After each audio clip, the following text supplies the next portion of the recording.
There is a saying, a blessing in disguise. The hardships of life might have been a blessing that made us realize God's grace and mercy. But here, I want to call today's event as a persecution in disguise. How do we define persecution? We only say when things are going good, God is blessing us. If things are going bad, something has been going wrong. Because we measure them from our own behalf.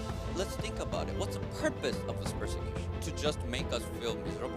No. Purpose of a persecution is to obscure the glory of God. Standard of persecution must not be us. It has to lie with whether it glorifies God or not.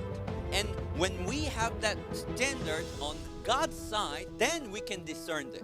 There was the same old story with the gospel.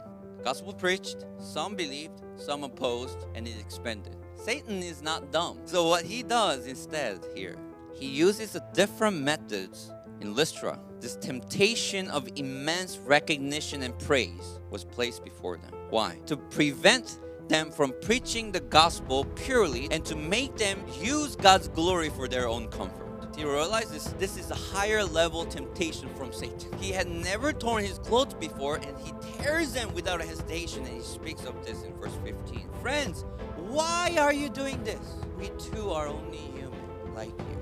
What does the persecution that we face today? Do you think persecution has ever stopped? The enemy is like a roaring lion, looking for someone to devour. The persecution has never been stopped after the resurrection of Jesus. Sometimes God's glory is blocked by persecution of poverty, sufferings, temptation, trials. But sometimes God's glory is blocked by disguised persecution of wealth and success of our days.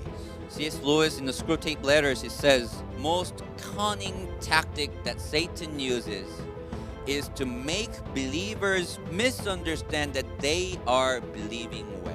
Gospel takes us closer to God rather than making us safe. Gospel makes us preserve God's glory rather than preserving our own lives. This was the identity of the church that we must hold on today.